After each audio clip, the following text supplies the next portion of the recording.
The first transmission crackled through at 3:47 hours, cutting through the pre-dawn stillness of Bagram Airfield like a blade through silk.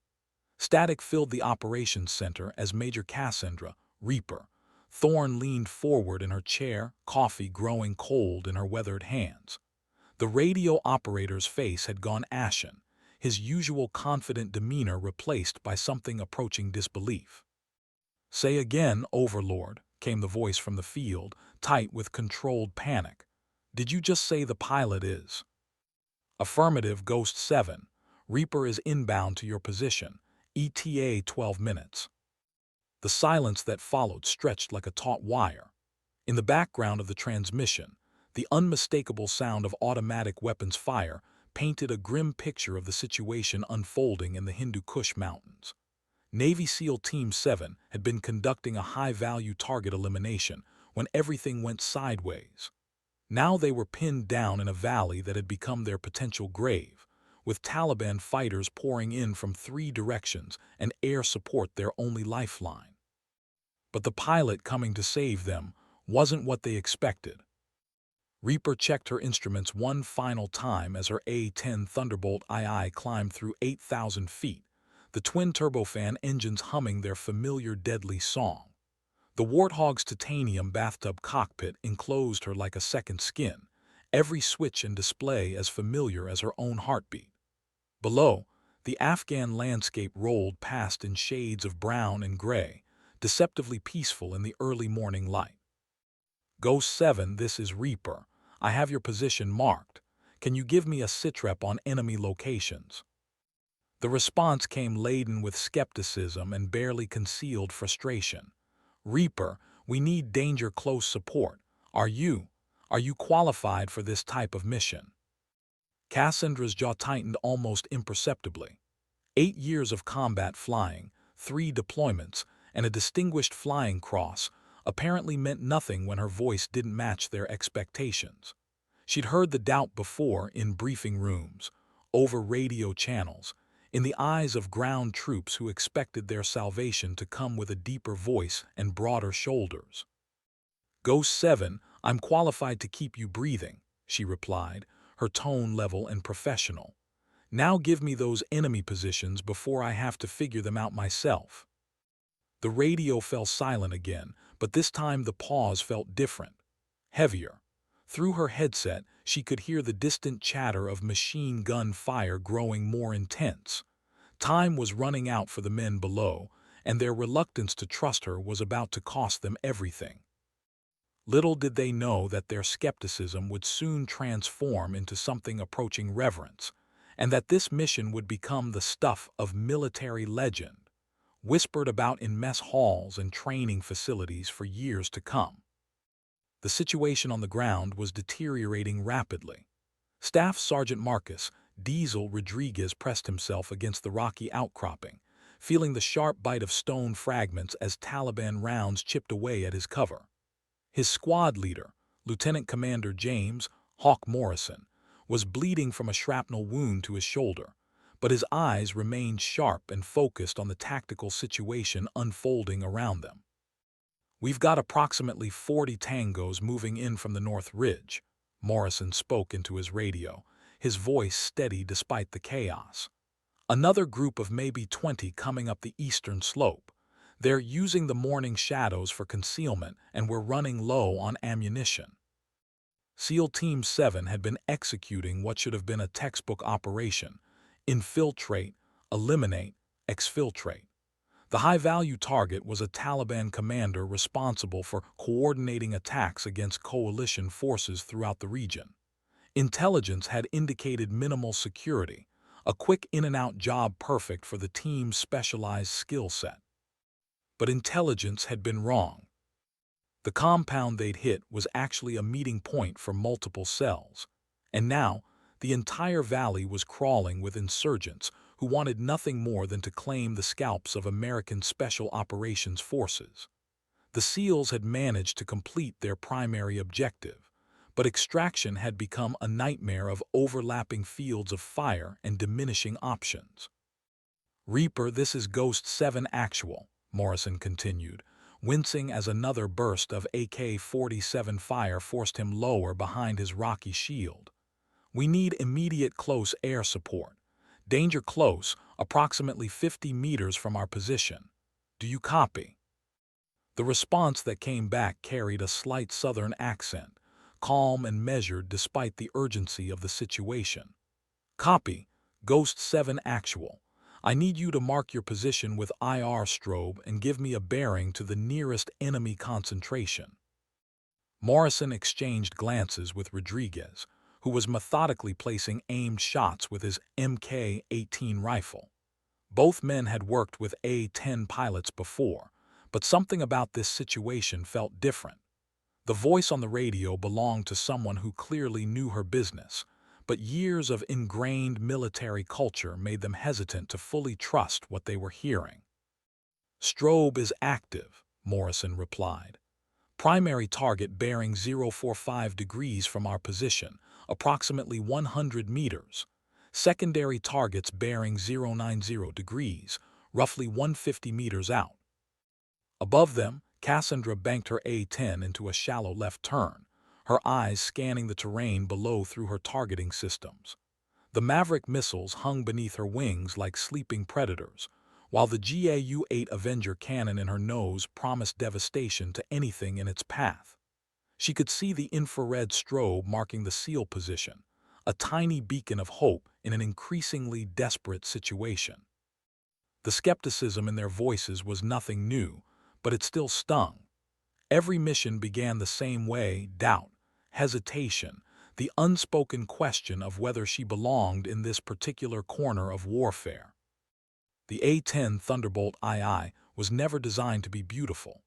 Built around the massive GAU-8 Avenger cannon that formed its heart and soul, the aircraft looked more like a flying tank than a graceful bird of prey. Its straight wings and twin engines mounted high on the fuselage gave it an almost ungainly appearance, but Cassandra knew that beneath its utilitarian exterior lay one of the most effective close air support platforms ever created. She rolled inverted and pulled the stick back, diving toward the valley floor at a steep angle that would have made most pilots nervous. The altimeter unwound rapidly as the Afghan landscape rushed up to meet her, but her hands remained steady on the controls. This was the kind of flying that separated the professionals from the pretenders: low, fast, and precise, with no margin for error. "Ghost 7, I have visual on your strobes," she transmitted, her voice betraying none of the adrenaline coursing through her system. "I'm making my attack run from the southwest. Keep your heads down." Through her targeting pod, she could see the muzzle flashes from enemy positions scattered across the valley floor and climbing the surrounding ridges. The Taliban fighters had positioned themselves well, using the natural terrain to create overlapping fields of fire that effectively trapped the SEAL team in a kill zone. It was a tactically sound ambush, but they had made one critical error. They had called down the wrath of an A-10 pilot who had spent years perfecting the art of precision devastation.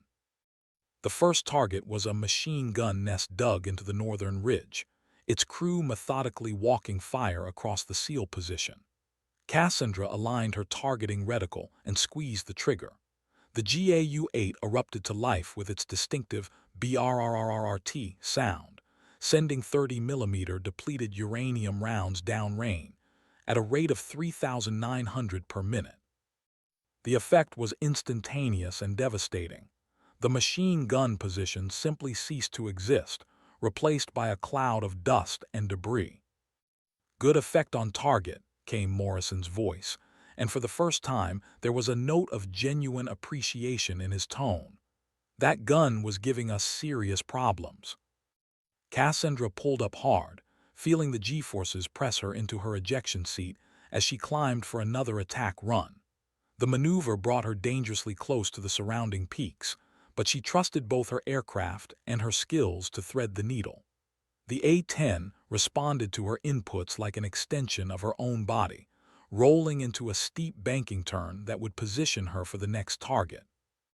Below, the surviving Taliban fighters were beginning to realize they were facing something far more dangerous than they had anticipated. The psychological effect of the GAU-8 was almost as devastating as its physical impact. That otherworldly sound struck fear into even the most hardened combatants. But Cassandra wasn't done yet. The second attack run came from an unexpected angle, demonstrating the tactical flexibility that made the A-10 such a feared opponent. While most fighter aircraft were designed for high-speed, high-altitude missions, the Warthog excelled in the low and slow environment, where infantry battles were won and lost. Cassandra had learned to use this capability to become unpredictable, approaching targets from directions that enemy fighters wouldn't expect. This time she came in from the east, using the rising sun to mask her approach. The Taliban fighters on the eastern slope were focused on the SEAL position below them, maintaining steady pressure with small arms fire and the occasional rocket-propelled grenade. They never saw her coming. The Maverick missile left its rail with a sharp whoosh. Its electro-optical seeker locked onto a group of fighters clustered around what appeared to be a recoilless rifle. The missile's high-explosive warhead detonated with devastating precision, eliminating the immediate threat while sending a clear message to any remaining combatants about the futility of their position. "Outstanding work, Reaper," Morrison's voice crackled through the radio, and this time there was no mistaking the respect in his tone. "You're keeping us alive down here." But Cassandra wasn't listening to the praise. Her attention was focused on her weapons display, calculating ammunition remaining and fuel consumption. The A-10 carried enough ordnance to fight a small war, but every mission had its limits, and she needed to make each shot count. More importantly, she could see additional enemy forces moving through the valley, drawn by the sound of battle like moths to a flame. "Ghost 7, I'm tracking additional enemy movement from the southwest," she transmitted while banking into another attack position. "Looks like reinforcements in technical vehicles, approximately 2 clicks from your position." The news wasn't welcome. The SEALs were already heavily outnumbered, and additional enemy forces would make extraction exponentially more difficult. Morrison keyed his radio with one hand while applying pressure to his wounded shoulder with the other. "Copy, Reaper. Our exfil bird is still 20 minutes out. Can you keep them off us that long?" It was a reasonable question with an uncomfortable answer. Cassandra glanced at her fuel gauge and weapons status display. She had enough ordnance for several more attack runs, but fuel was becoming a consideration. The A-10 was designed for efficiency rather than speed, but even the Warthog had limitations. "Negative problem, Ghost 7, she replied without hesitation. "I'll keep the skis clear until your wheel's up." The promise was easier to make than keep, but Cassandra had never backed down from a challenge. She rolled the aircraft into another steep dive, this time targeting the approaching technical vehicles. Through her targeting system, she could see the trucks bouncing across the rough terrain, their mounted machine guns and rocket launchers clearly visible. They wouldn't reach the SEAL position. She would make sure of that. The technical vehicles presented a different kind of target than the fixed positions she had been engaging. Moving targets required a different approach, more lead time and careful calculation of vectors and velocities. Cassandra had spent countless hours in simulators and training ranges perfecting the art of engaging mobile threats, but the real thing always carried additional variables that no training scenario could perfectly replicate. She rolled in from the north this time, approaching the convoy at an oblique angle that would give her the best chance of catching multiple vehicles in a single strafing run. The GAU-8's 30 rounds were devastating against light armor and unprotected personnel, but accuracy was everything. Miss by a few feet, and the enemy would continue their advance toward the trapped SEALs. The first burst caught the lead truck squarely in the engine compartment, the depleted uranium rounds tearing through the thin metal like paper. The vehicle disappeared in a ball of flame and smoke, its ammunition load cooking off in a series of secondary explosions that lit up the early morning sky. The following trucks swerved wildly, their drivers suddenly aware of the predator circling above them. Jesus Christ, came an awed voice over the radio, not Morrison this time, but one of his enlisted men who had apparently forgotten about radio discipline in the face of what he was witnessing. Cassandra smiled grimly as she pulled up from her attack run, already calculating the approach for her next pass.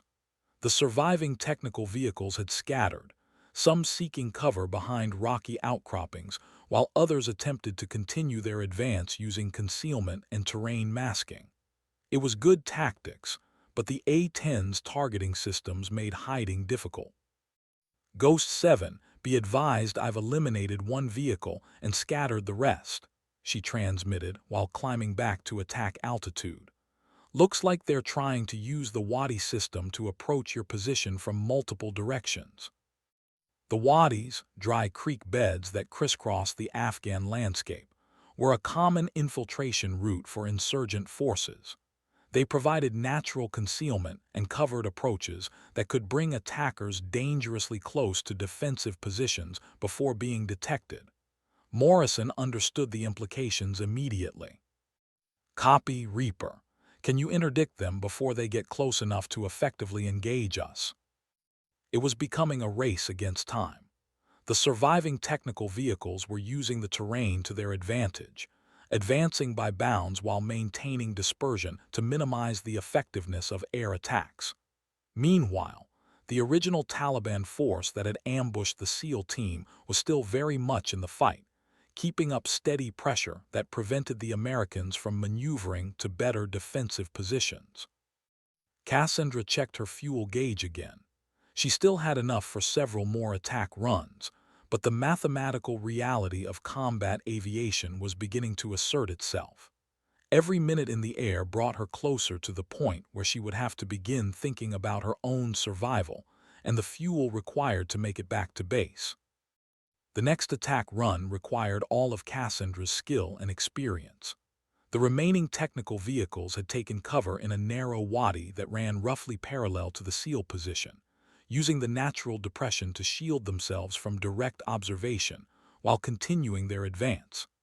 Getting an effective angle of attack would require flying dangerously low and accepting significant risk from small arms fire and portable surface-to-air missiles. She rolled in steep and fast, dropping below the rim of the surrounding hills in a maneuver that brought her aircraft within a few hundred feet of the rocky terrain. Through her canopy, she could see the startled faces of Taliban fighters who hadn't expected an A-10 to appear at their altitude, moving at over 300 knots with its cannon already beginning to spin up to firing speed. The GAU-8 opened up like the voice of an angry god, its distinctive sound echoing off the canyon walls as 30 rounds chewed up the wadi floor. Two more technical vehicles disappeared in the devastating barrage, their occupants given no time to react or seek cover. The surviving truck attempted to reverse course, but there was nowhere to go in the confines of the narrow ravine.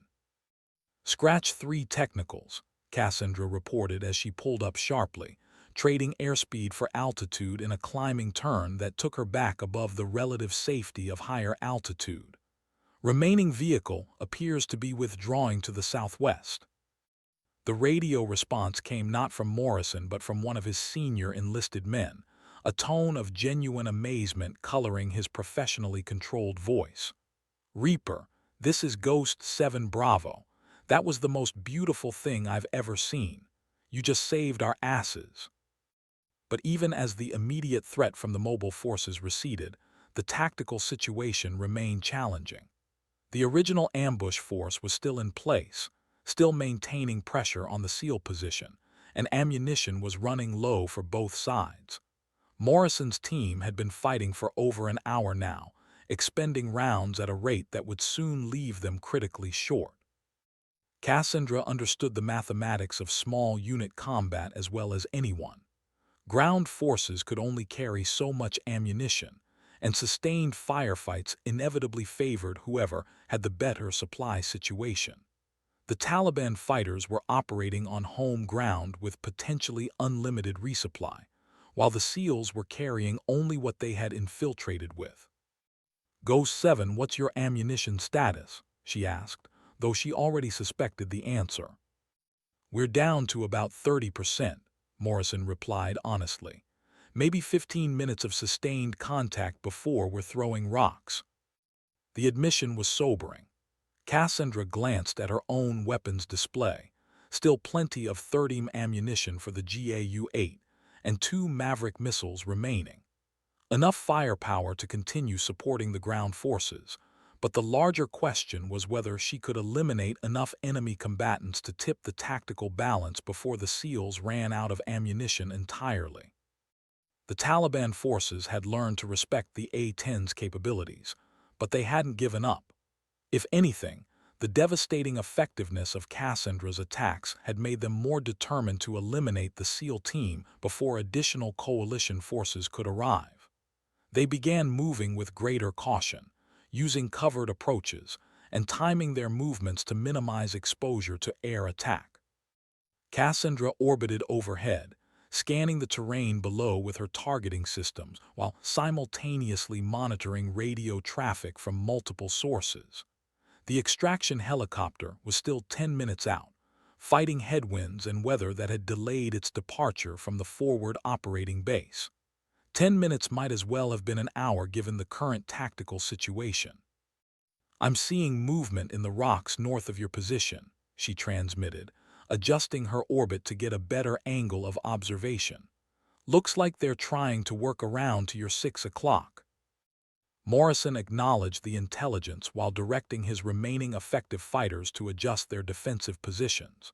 The SEAL team had taken casualties, one man with a serious leg wound, Morrison himself dealing with ongoing blood loss from his shoulder, but they remained tactically effective. These were professionals who had trained for exactly this kind of situation, even if the reality was proving more challenging than any exercise. The Taliban flanking maneuver was well conceived and professionally executed. They were using fire and movement tactics that would have been familiar to any military professional, advancing by small groups while maintaining suppressive fire on the American position. It was becoming clear that the local Taliban commander was someone with formal military training, possibly a former Afghan National Army officer who had switched sides. Cassandra rolled in for another attack run, this time targeting the flanking force before they could complete their maneuver. The key to close air support was timing. Arrive too early, and the enemy could take cover or alter their plans. Arrive too late, and the ground forces paid the price for the delay. The GAU-8 spoke again, its rounds tearing into the rocky terrain where the Taliban fighters had been advancing. The effect was immediate and devastating, but Cassandra could see that several enemy combatants had managed to find adequate cover before her attack began. They were learning to adapt to her tactics, which made each subsequent attack run more difficult and dangerous. "Good effect on target, Reaper," Morrison reported, "but we still have movement on our eastern flank. These guys aren't giving up easy." It was a professional assessment from a professional soldier. The Taliban weren't running, weren't breaking contact despite the devastating losses they had suffered. They understood that eliminating an American Special Operations team would be a significant propaganda victory, worth almost any cost in personnel. The extraction helicopter finally appeared on the horizon, a U-60 Black Hawk flying low and fast across the Afghan landscape. But Cassandra could see what the helicopter crew probably couldn't yet. The landing zone was still hot, with enemy forces positioned to engage the aircraft during the most vulnerable phase of any helicopter operation, the approach and landing. "Ghost 7, your ride is inbound, but the LZ is not secure," she transmitted, already calculating attack vectors that would clear the immediate area around the SEAL position. "I can see muzzle flashes from at least 3 positions that have direct fire capability on your extraction point." Morrison understood immediately. The extraction would require precise coordination between the helicopter crew, the ground forces, and the providing overwatch. Any breakdown in timing or communication could result in the loss of the helicopter and its crew in addition to the already trapped SEALs. "Reaper, can you suppress those positions during our extraction?" Morrison asked, his voice tight with controlled urgency. "We need about 60 seconds of clear airspace to get everyone loaded." 60 seconds. In air-to-ground operations, a minute could feel like an eternity or pass in the blink of an eye, depending on the circumstances. Cassandra would need to identify and engage multiple targets in rapid succession, while avoiding the helicopter and ensuring her attacks didn't endanger the friendly forces on the ground. "Affirm, Ghost 7. I'll make my runs from east to west, parallel to your extraction axis. Mark yourselves with infrared strobes and stay low until the bird touches down." The Black Hawk was now clearly visible to everyone in the valley, its rotor noise echoing off the surrounding peaks as it approached the landing zone at high speed. The helicopter crew was flying aggressively, using terrain masking and rapid altitude changes to minimize their exposure to ground fire, but the final approach would require them to slow down and become vulnerable. Cassandra armed her remaining Maverick missiles and selected the GAU-8 for her primary attack. The next few minutes would determine whether the mission ended with a successful extraction or became another tragedy in the long history of warfare in Afghanistan. She had brought the SEALs this far, and she wasn't about to let them down now. The targeting reticle settled on the first enemy position as she rolled in for what would be the most important attack run of her career. Everything she had trained for, everything she had learned in 8 years of combat flying, came down to the next 60 seconds. The first Maverick missile left its rail as the Black Hawk began its final approach, the weapon seeker head locked onto a Taliban position that commanded the northern approach to the landing zone. The missile's impact eliminated the immediate threat, while sending a clear message to any other combatants in the area. This extraction was under the protection of an A-10 pilot, who had proven herself more than capable of delivering devastating precision fires. But missile strikes, no matter how accurate, couldn't eliminate every threat. Cassandra rolled immediately into a gun run, her targeting system already locked onto a second position where she could see muzzle flashes directed at the approaching helicopter. The GAU-8 erupted to life once again, its 30 rounds tearing into the rocky terrain with surgical precision. The Black Hawk flared hard, its nose coming up sharply as the pilot executed a combat landing that would have impressed even the most jaded observer. The aircraft touched down in a cloud of dust and debris, its crew chiefs already laying down suppressive fire, while the SEALs sprinted toward the aircraft carrying their wounded. "We're taking fire from the eastern ridge," came the helicopter pilot's voice over the radio, calm despite the obvious stress of the situation. "Can you put some rounds on that position?" Cassandra was already rolling in, her aircraft diving toward the valley floor in a steep attack angle that would give her the best chance of suppressing the enemy position without endangering the helicopter. The mathematics of close air support required constant calculation of friendly positions, enemy locations, and weapon effects. One mistake could turn a successful extraction into a friendly fire tragedy. The GAU-8 spoke for the final time, its depleted uranium rounds silencing the enemy position just as the last SEAL dove through the helicopter's cargo door. The Black Hawk lifted off immediately, climbing rapidly while maintaining aggressive evasive maneuvering to minimize exposure to any remaining threats. "Ghost 7 is clear of the LZ," Morrison's voice crackled through the radio, exhaustion and relief evident in his tone. "Reaper, that was absolutely incredible flying. You saved our lives today." The words carried weight that went far beyond simple military courtesy. In the space of less than 2 hours, Cassandra had transformed from an object of skepticism to the person who had made the difference between mission success and disaster. The tactical situation that had seemed hopeless when she first arrived had been systematically dismantled through precision flying and accurate weapons employment. But for Cassandra, the mission wasn't over until everyone was safely back at base. She formed up on the Black Hawk's 6 o'clock position, providing escort coverage as they climbed toward the relative safety of higher altitude. Her fuel gauge was showing amber, indicating the need to begin considering recovery options, but she had enough remaining to escort the helicopter clear of the immediate threat area. The flight back to Bagram was conducted in relative silence, each crew member processing the events of the morning in their own way.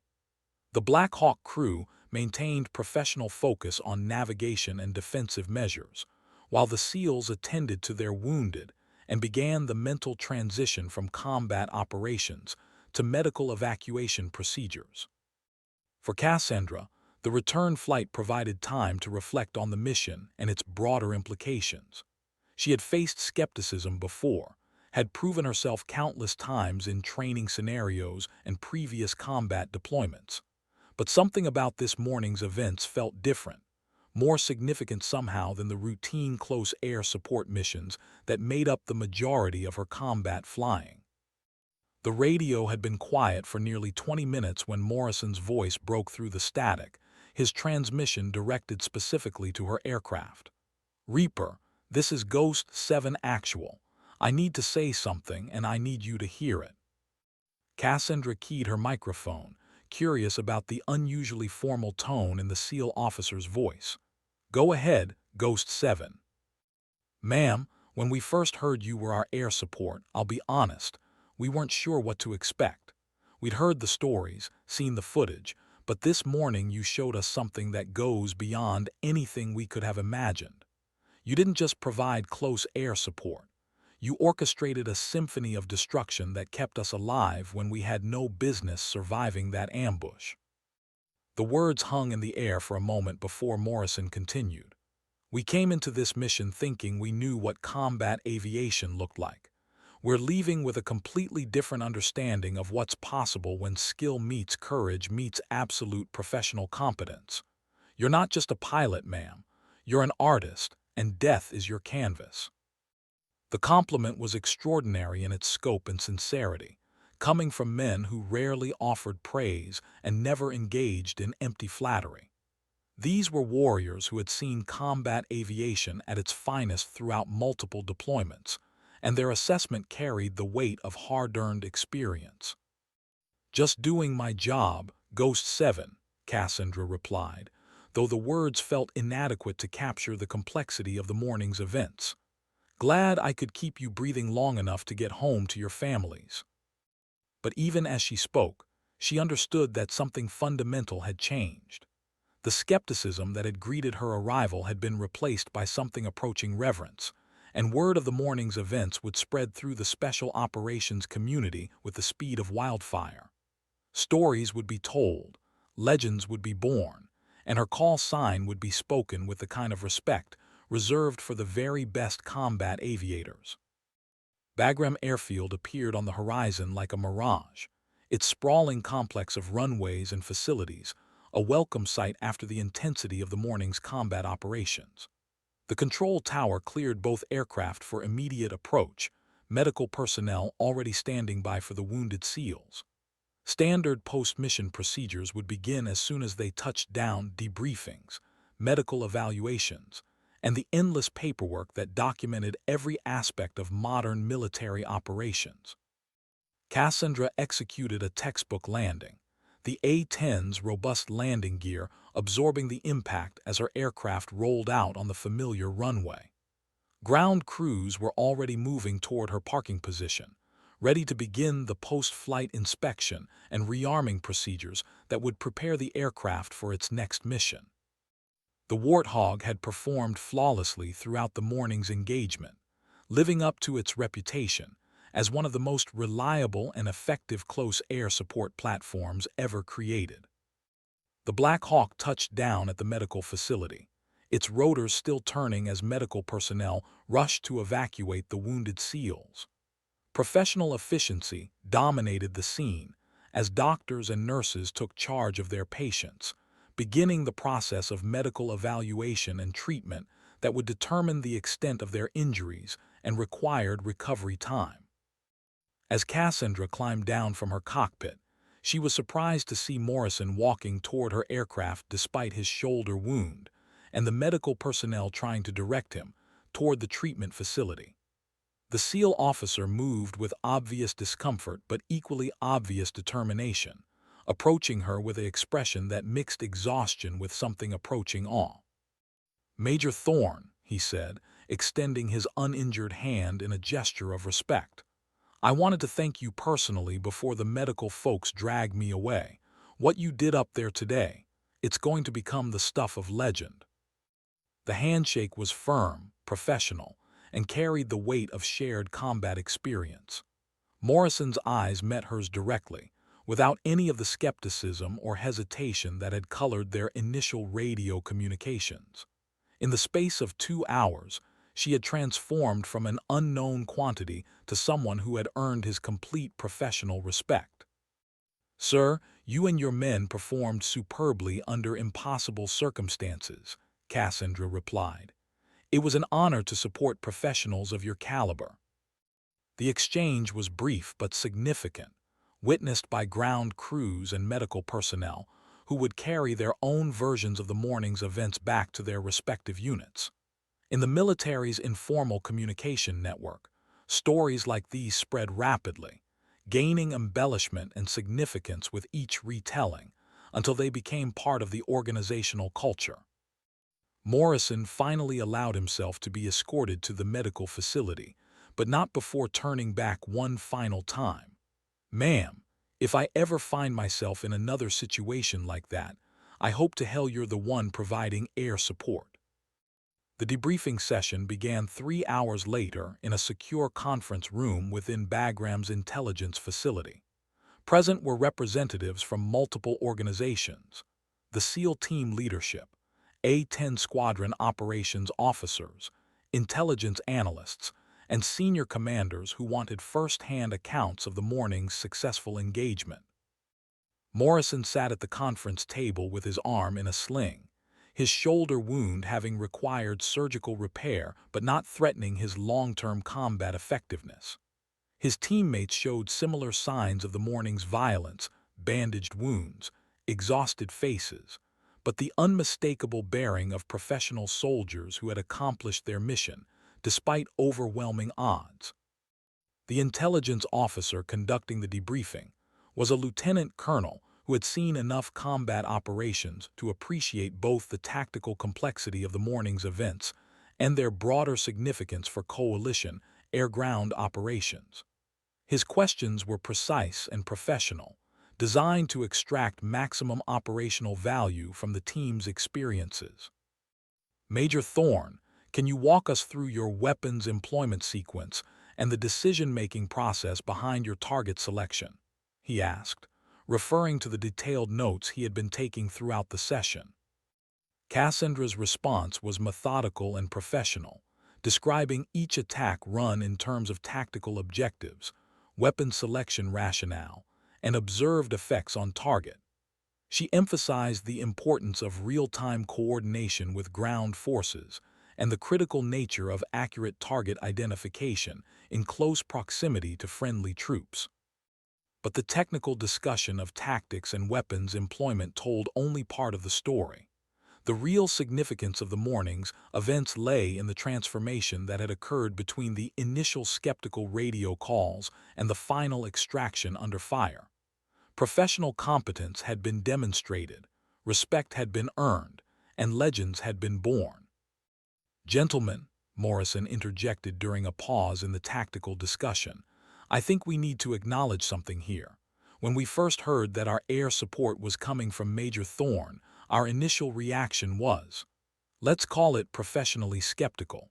We'd never worked with a female A-10 pilot before, and we weren't sure what to expect." He paused, looking directly at Cassandra before continuing. "What we experienced today was combat aviation at its absolute finest. Major Thorne didn't just provide close air support. She conducted a masterclass in precision weapons employment under the most challenging circumstances possible. Every attack run was perfectly timed. Every weapon employed achieved its intended effect, and her situational awareness throughout the engagement was absolutely exceptional." The room fell silent as Morrison's words sank in, their significance amplified by the professional credibility of their source. Word of the mission spread through the military community with remarkable speed, carried by the informal networks that connected combat units across different services and specialties. Within 24 hours, helicopter pilots at Kandahar were discussing the engagement, while special operations teams at other forward bases were asking their aviation liaisons about the A-10 pilot who had single-handedly saved a SEAL team from annihilation. The story grew in the telling, as military stories always do, but the essential facts remained consistent across all versions. A female A-10 pilot call sign, Reaper, had responded to a troops-in-contact situation involving Navy SEALs and had demonstrated such exceptional skill and effectiveness that even the most skeptical observers were compelled to acknowledge her extraordinary capabilities. In the SEAL team room at Bagram, Morrison found himself fielding questions from members of other teams who wanted to understand exactly what had happened during the engagement. His descriptions were detailed and professional, emphasizing the technical aspects of Cassandra's flying and weapons employment, while also acknowledging the personal transformation that had occurred in his own understanding of combat aviation excellence. "She didn't just save our lives," he explained to a group of fellow team leaders. "She redefined our understanding of what's possible when you combine exceptional flying skills with absolute situational awareness and precision weapons employment. Every attack run was a work of art." Similar conversations were occurring throughout the aviation community. A-10 pilots who had flown combat missions for years were impressed by the tactical complexity of the engagement and the precision required to support ground forces in such close proximity to enemy positions. Fighter pilots from other aircraft platforms acknowledged the specialized skills required for effective close air support operations. But beyond the technical discussions lay a more significant development. The morning's events had challenged preconceptions and forced experienced military professionals to confront their own biases about gender and combat effectiveness. The transformation had been dramatic and undeniable. Initial skepticism had given way to profound respect based purely on demonstrated performance under the most demanding circumstances possible.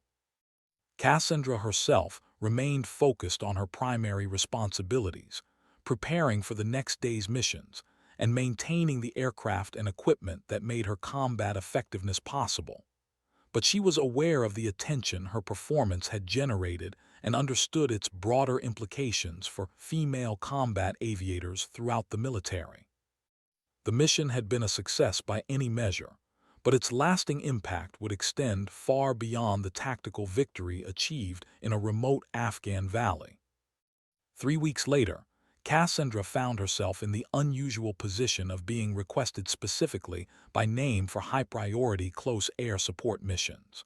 Word of her capabilities had reached the highest levels of the military command structure, and ground commanders throughout the region were asking for Reaper when they needed precision air support for critical operations. The requests came from all branches of service: Army Special Forces teams conducting village clearance operations, Marine infantry units engaged in urban combat, and Navy SEALs executing high-value target missions similar to the one that had first brought her to widespread attention. Each mission added to her reputation and reinforced the transformation in how she was perceived by ground forces. But perhaps the most significant indicator of the change in her professional standing came during a mission briefing for a complex operation involving multiple special operations teams. The briefing officer, a colonel with extensive combat experience, was outlining the air support requirements when he made a point that would have been unthinkable just months earlier. "For this operation, we specifically requested Major Thorne for close air support," he announced to the assembled ground force commanders. "Based on her recent performance supporting SEAL operations, we believe she provides the best combination of precision weapons employment and tactical flexibility.